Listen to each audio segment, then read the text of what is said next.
하나가 그렇다라면 이 원청과 하청의 문제에서 이 청년들이 취업 정말 하고 싶어하고 그리고 대우도 정말 잘 받고 싶어하는데 그거를 해결할 수 있는 방법이 정말 아무것도 없느냐. 아까 얘기해 주셨던 걸로는 여러 가지를 다 동시에 많이 해야 될 것 같은데 그래도 뭔가 눈에 띄는 아 그래 이런 걸 하면 그래도 조금 좋아질 수 있겠다 하는 걸 사실 경제를 잘 모르는 입장에서는 듣고 싶거든요. 혹시 그런 게 있는지. 어떤 면에서 특히나 이 취업과 소득 부분에서요. 없어요. 제가 보기에는. 특별하게 그런 방법은 그렇게 아까도 말씀드렸듯이 퀵 솔루션이라고 말하는 것 또는 뭐 실버 블릿이라고 말하는 것 요거를 하기만 하면 당장 뭐가 좋아질 것 그런 것은 원래 이런 노동 부분이 어려운 것이 바로 이제 그런 것인데 왜냐면은 이 하나하나가 사람 한편으로는 사람의 이슈고 또 한편으로는 경제적인 시장의 이슈예요. 그래서 이 두 가지가 부딪혔을 때 적절한 방법 해결책 예를 들면 이런 거죠.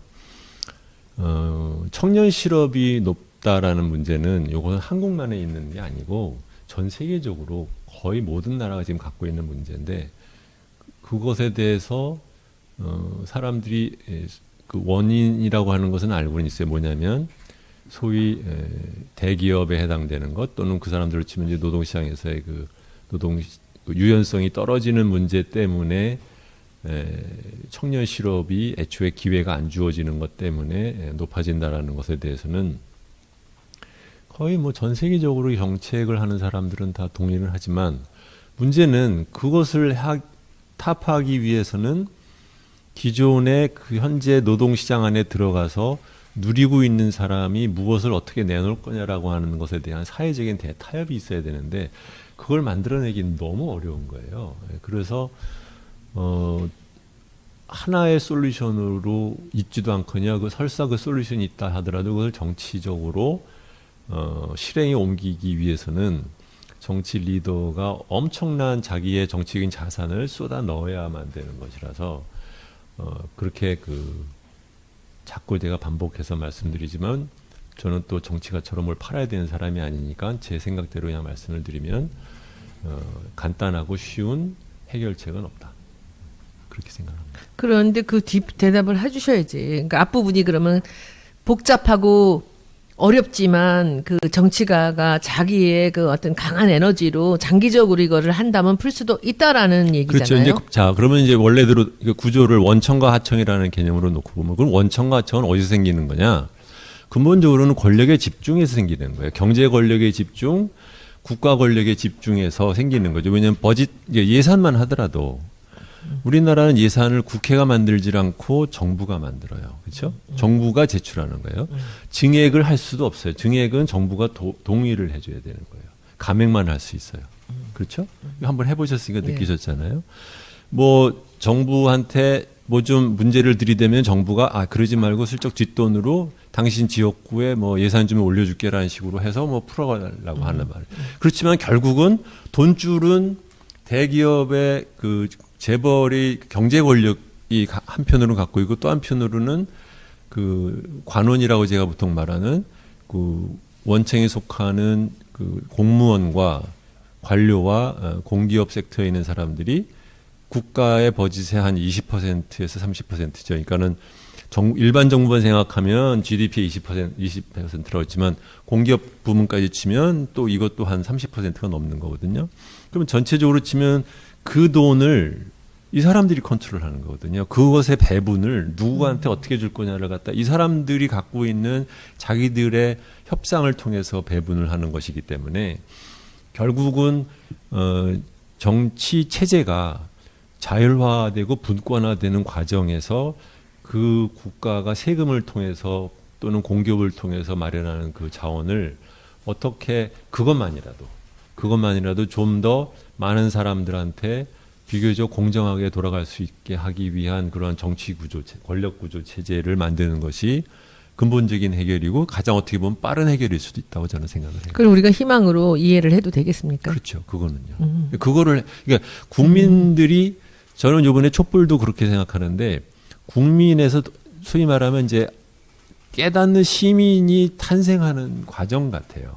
그러니까 옛날에는 당장 나쁜 짓을 하니까 87년에 막 나가서 독재자를 뒤집어 엎자라는 생각을 했지만 그 뒤에 이 나라를 어떻게 하자는 것까지는 생각을 못 했었는데 그동안 한 30년 지나고 이명박과 박근혜 덕분에 9년 동안 하는 것을 보면서 가만히 있어봐. 이게 그냥 우리가 기대만 하고 있으면 아무것도 안 되는구나. 우리가 뭔가를 알아서 우리가 바꿔야 된다는 요구를 구체적으로 하지 않는 한 이 체제가 안 바뀐다라는 것에 대한 레슨을 글쎄요. 이게 10년으로 충분했을지 15년, 20년을 해야 될지는 모르지만 적어도 그것을 깨닫기 시작한 주체 세력이 소위 말하면 풀뿌리에서 옛날에 뭡니까 이 소고기 파동 같은 것은 어떻게 보면 약간은 감정적으로 잘못 간 면이 있다고 하지만 요번엔 훨씬 깨어 있는 그 시민의 그룹이 탄생한 거 아니냐. 그렇게 저는 사실 제가 토요일마다 매주 나가면서 이제 항상 느끼는 게 이 감시 세력이 무서운 감시 세력이 생겨난 거예요. 근데 이 정직하게 그 정의롭게 자기 길을 가던 사람들은 그 감시가 두렵지 않아요. 같이 힘을 합해서 시너지가 될 수 있는데 이제 거기서 다른 짓을 하던 사람들은 이제 그 세력을 두려워해야 되는 거죠. 함부로 못할 거라는 거죠. 그 안에 저는 정부도 있고 재벌도 있다고 생각을 합니다. 아까 말씀하신 거 이제 마무리를 말씀드리고 그걸 아까 말한 거랑 연결시키면 그렇기 때문에 저는 국가가 그 국민들한테 지급하는 여러 가지 복지 재정이라든가 아니면 뭐 경제 개발 재정 이런 것들을 되도록이면 중간업자를 빼고 직접 주는 체제로 가야 된다고 항상 얘기를 하는데 예를 들면 문교부 교육부. 네, 교육부. 교수들이 한탄을 해요. 예를 들면 총장이 교육부에 가가지고 사무관을 만나기도 힘들거니와 심지어는 사무관은 앉아있고 총장은 서서 얘기한대요. 왜? 교부금이 있거든. 네, 교육부에서 한 2조 정도의 교부금이 있어요. 이 교부금이 공돈을 갖다 그냥 받는 거거든요. 마음에 드는 애들 주는 거야. 그러기 때문에 총장이 사무관 옆에 서서 있는 거예요. 근데 이 돈이 누구 돈이에요? 국민 돈이에요. 그러니까. 이런 식으로 각 부처마다 지들이 주무르는 교부금이 다 있어요. 그러니까 지방 정부는 그 돈을 갖다 무조건 따내면 다 내 돈이니까 하나씩 다 파견을 갖다 사무소를 다 두고 앉아 있어요. 왜 그렇게 하냐는 거지, 그렇죠? 이 숨어 있는 돈을 보기 시작하면 막 분노가 나오는데 이제 이런 것 하나 하나를 그러니까 다시 원리적으로 말하면 근본적으로는 권력에 집중해서 생기는 문제다. 그렇기 때문에 경제 권력이 됐든 행정부 권력이 됐든 정치 권력이 됐든 분화시키는 데서부터 해결책을 찾아야 된다. 그래서 다시 이제 그 질문에 대한 마무리를 제가 하겠습니다. 쉽지 않은 일이지만 오래 걸리는 일이고 단호한 이 정권의 그 수뇌부가 그러니까 대통령이 제가 보기에는 단호한 그 의지를 갖고 시간이 가야 해결하는 일이지만 우리가 정권을 교체하고 이 사람들이 그런 굳은 마음을 갖는다면 이것은 충분히 할 수 있는 일이다라고 결론을 내도 되겠죠. 그렇게 부정적으로만 하면 우리는 절망하거든요. 청년은 특히나. 그래서 그렇게 1차 질문은 마무리를 하고요. 두 번째 또 질의 아까 얘기 중에서 나왔던 얘기 중에. 예, 한 가지 또 제가 이제 의원님 이야기를 들으면서 생각을 했던 건데 의원님께서 말씀해 주신 거는 그러니까 대기업에 들어간다고 해도 나이를 먹으면 언제 잘릴지 모르니 자기의 전문성을 좀 키워보고 사업을 해보고 뭐 자기 뭔가를 해봐라라는 이야기를 이제 해주셨는데 사실 굉장히 오랫동안 들어온 말이기도 해요. 심지어는 우리 MB의 입에서도 저희가 들었던 얘기이기도 해요. 싫다 그건 진짜. 왜냐하면 열심히 해라. 그러니까 네가 열심히 하고 네가 노력한다고 하면 꼭 대기업이 아니라도 작은 기업에 가더라도 너는 성공할 수 있을 거고 너는 잘할 수 있을 거다. 내가 다 해봤는데 뭐 이런 식의 이야기의 논조가 사실은 계속 있어 왔어요. 그러니까 자꾸 국민에게 성장을 강요하는 듯한. 그러니까 네가 공부를 더 열심히 하고 네가 뭔가를 찾아내고 네가 전문적인 걸 해라. 라는 느낌. 근데 사실 요즘 청년들이 가지고 있는 어떤 안타까움은 나 성공하고 싶어라기보다는 나 생존하고 싶어인 것 같아요. 그래서 대기업을 가려고 그나마 그렇게 노력하고 애쓰는 이유는 그나마 대기업을 가야 내가 조금 더 사람답게 살면서 생존할 수 있기 때문에 뭐 30년 후에 잘리고 그 경쟁 이게 중요한 게 아니라 내 자신이 살아남을 수 있을 것 같기 때문에. 그리고 그렇게 중소기업이나 이런 데를 안 가려고 하는 이유는 일단 가면 그 자리에서 시작해서 더 이상 꿈을 꿀 수 없기 때문에 더 이상 발전하는 모습도 안 보이고. 그래서 내가 정말 아주 뛰어난 전문가가 되는 그 상위 1%들의 얘기거든요. 그 전문가가 돼서 잘 되는 것. 그런 거 말고 그냥 보통 서민들이 적당히 자신이 하고자 하는 노력을 했었을 때 충분히 먹고 살고 행복하게 될 수 있을 만한 어떤 정치적인 토대, 사회 경제적인 토대 이런 것들이 이루어질 수 있을까? 그거는 뭐 지금 말씀 들어보니 사실은 제 얘기를 제 기준으로 얘기를 하면은 그 청년들이 들으시기에 더 절망적이고 그 뭐 너는 그래 성공했지만 뭐 우리한테 왜 그런 어려운 일을 이제 선택하라고 하느냐. 그것도 희망도 사실은 1%, 상위 1%도 안 될 겁니다. 제가 사과하겠습니다. 그거는 제 생각이었지만, 지금도 그런 생각이 머릿속에 저는 있지만은 어려운 시절을 살았고, 저희도. 근데 그런 부분들이 있지만, 제가 보기에 그런 오해의 소지가 있거나, 그것이 도움이 되지 않는 얘기라면, 제가 다시는 그런 얘기는 꺼내지 않겠습니다. 지적해 주셔서 감사하고요. 충의가 두 가지가 있는 거죠. 뭐냐면은, 각 개인으로서는 더 노력을 해야 되고 더 잘하려고 뭔가를 찾아야 된다라는 그 자체는 맞는 말이지만 그것이 그렇다고 해서 그것이 사회적으로 그것이 다 해결해 주지는 않는다라는 것을 우리 논의의 레벨이 두 개가 섞여 있는 것이죠. 근데 이제 직종에 따라서도 그것이 많이 다른 것 같아요. 그것이 열심히 일을 해서 이것이 눈덩이 같이 커져서 그 자기 커리어로 쌓여서 그 전문적인 그런 기술을 갖게 되는 직종이 있는가 하면 그렇지 않은 직종이 있거든요. 저는 그것도 참,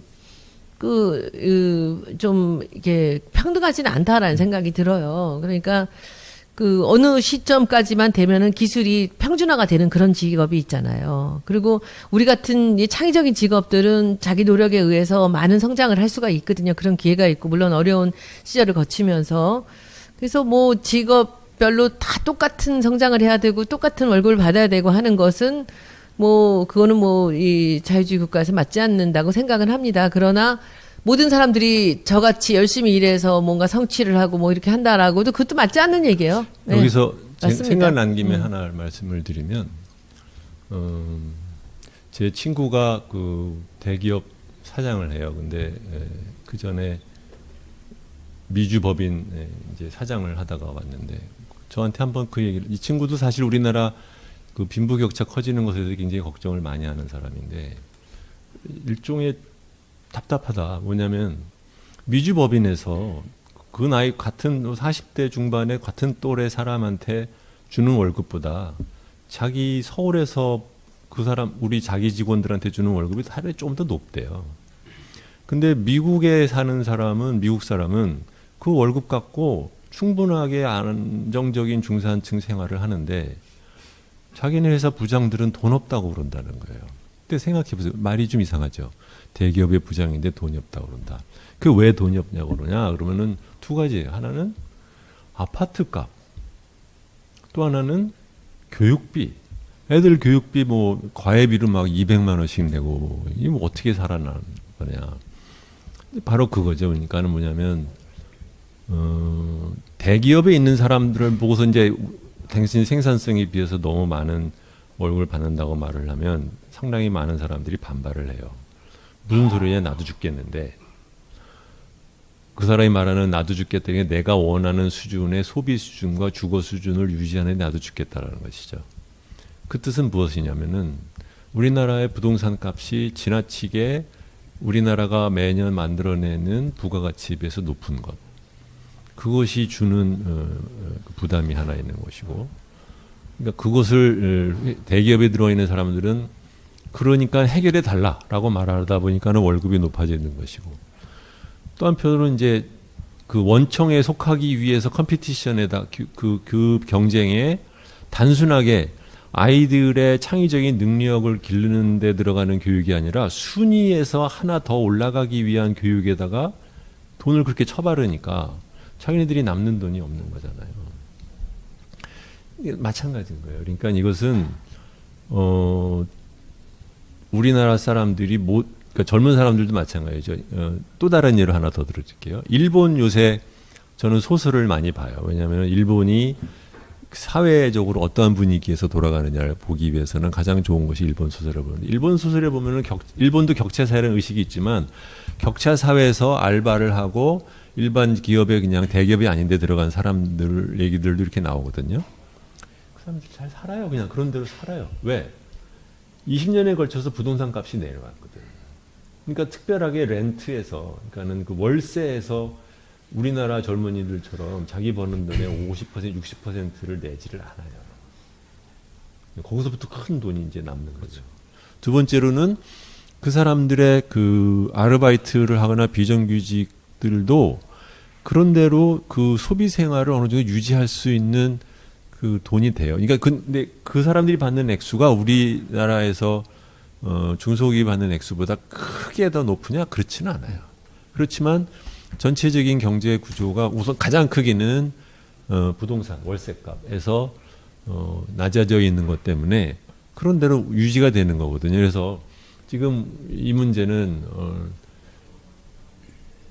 이게 굉장히 큰 얘기지만 굉장히 중요한 얘기인 것이 뭐냐면, IMF 위기 전에는 기업의 부채를 막 쌓아가지고 억지로 쥐어짜는 경제 성장을 만들어냈다고 하면, IMF 위기 이후에는 2000년 김대중 정권 후반기부터 개인의 부채를 높여가지고 그걸로 경제 성장률을 갖다 쥐어짜는 방식으로 15년을 버틴 거예요. 근데 그 결과 2001년에 개인 부채가 200조였는데 처음 시작은 제가 2000년에 50조였다가 2001년인가 2년 몇 년 만에 200조가 되더니 지금은 1500조가 되었잖아요. 그러니까 이게 기업의 부채는 늘지 않았을지 모르지만 개인의 부채를 늘려서 그걸로 말하자면 쥐어짜는 성장을 지금까지 해온 거거든요. 그 과정에서 무슨 문제가 생겼느냐? 부동산 값이 천정부지로 떠올랐고, 그렇기 때문에 어쩌다가 부동산을 어쩌다가 가지게 된 사람은 그런 대로 버틸 수 있지만 그렇지 못한 나머지 사람들은 또 엄청 고생을 하는. 그런데 부동산 값이 내려갈 수 있는 여지가 조금이라도 생기면 이 가진 사람들, 가진 사람이 대단히 가진 게 아니라 그냥 중산층인 사람들이 하나같이 다 싫다는 거니까.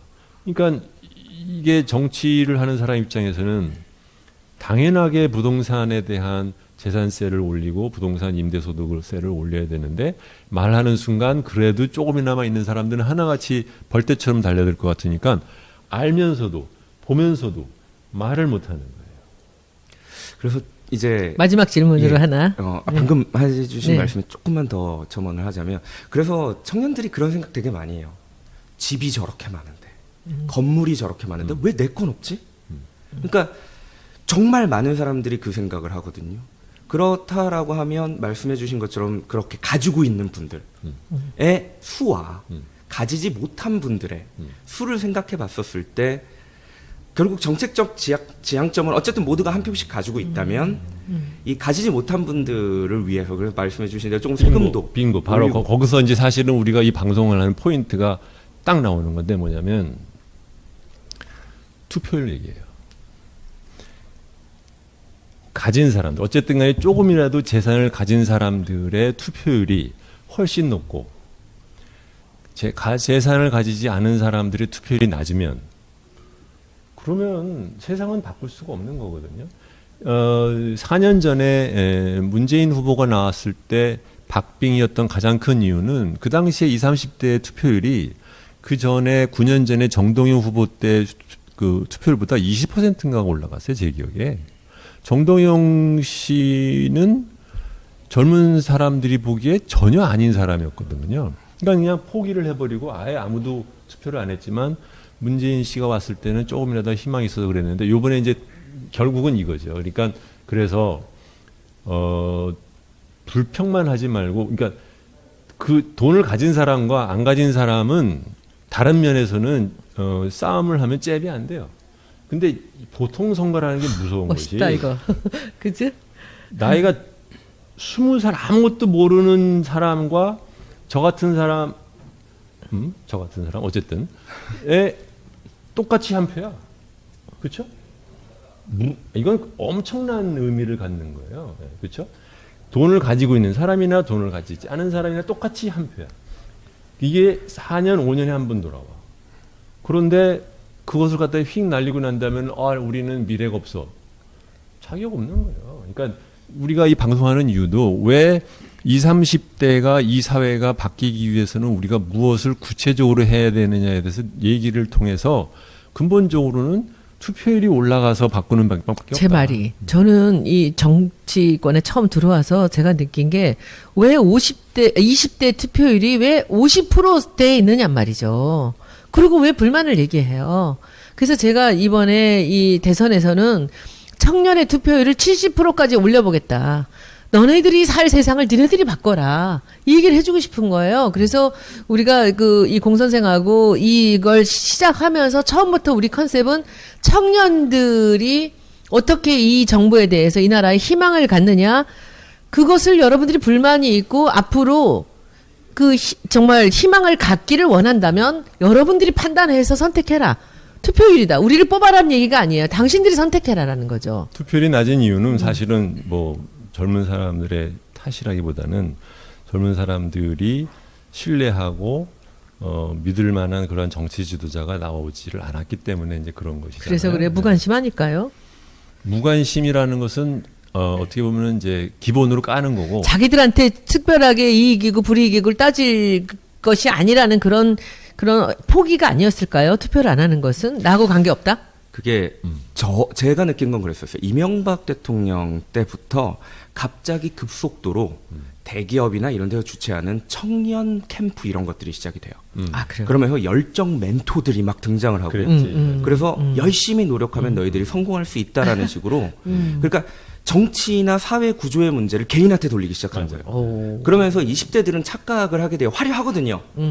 아, 내가 노력을 더 해야 되는구나. 나는 그 처세술 책들 보면 아주 예. 미쳐버리겠어요. 저도 비슷한 걸 하나 써가지고 할 말은 없습니다만 그런 거예요. 그러니까 아프니까 청춘이다인 거예요. 그러니까 너희들이 지금 노력하면 그래서 막 열심히 노력하면 잘 될 거야라고 착각을 주니까 내 문제가 정치 문제라고는 생각을 못했던 청년들이 많이 있었어요. 그때는 이제 막 쫓아다니고 막 멘토들 쫓아다니고 막 공부하고 막 이러면 바뀔 거라고 생각을 했던 거예요. 그대로 하면은 성공할 줄 알고. 근데 이제는 좀 그 인식이 깨진 것 같아요. 내가 노력한다고 될 상황은 아니구나. 그래서 포기했나? 전 또 시스템이 바뀌어야 돼요. 한편으로는 다른 생각하는 게 이번 촛불 집회를 보면서 특히 느끼는 건데 뭐 탄핵이 부족하다 남는다 이런 얘기를 하지만 어쨌든 20대 30대들 저 같은 40대들이 이제 아이들 데리고 광장으로 나온 거거든요. 나왔더니 대통령이 실제로 탄핵이 됐어요. 그러니까 탄핵까지 국회를 밀어붙였어요. 아, 이걸 보니까 자신감이 내가 뭘 생긴다. 하면 되는구나라고 생각을 맞아. 해서 실제로 연초에 여론조사들을 해보면 20대가 대선 전인데 투표를 하겠다는 비율이 지난번 대선에 비해서 확 올라왔다는 거죠. 이게 뭔가 내가 정치의 효능감을 느끼고 그렇지. 내가 하는 거, 내가 움직이면 뭔가 될 수 있겠구나라는 생각이 생겼기 때문에 저는 이 방송이 그래서 여기서 이제 중요하다고 찬물을 끼얹으면 원래 투표 의사율과 실제 투표율 사이의 차이가 가장 많은 게 20대예요. 근데 이제 그래서, 그럼에도 그때까지는 불구하고 그랬겠지만 2012년 거보다 의사율이라도 높다는 게 저는 희망이 있다고 보는 거고 그래서 이 방송이 전 중요하다고 생각하는 게 그러면 어떤 경제 우리가 실제로 나아질 수 있는지에 대한 그림이 있는 건지를 여기서 저희가 보여줄 수 있는 단초가 아닌가 그런 저는 생각을 청년을 위한 그 경제 정책이라든지 그런 희망을 주는 그런 경제 이야기를 하고 싶은 게 이 방송의 목표입니다. 그래서 당장은 아닐지 모르지만 아까 말씀드린 것처럼 고성장에서 저성장으로 넘어간 것을 이미 기본으로 놓고 나면 우리 사회를 재설계를 해야 돼요. 그런데 이 재설계가 하나하나가 당장 되지는 않겠지만 멀리나마 무엇을 어떤 방향으로 바꿔야 되느냐에 대한 얘기를 지금부터라도 젊은 세대들이랑 얘기를 갖다 하면서 그 사람들도 그 사람대로 또 생각을 하겠죠. 근데 그 과정을 우리가 아마 앞으로 한 10년, 20년을 거쳐야 될 거예요. 지금 이제 마무리로 네. 댓글 몇 개를 한번 좀 보여드리겠습니다.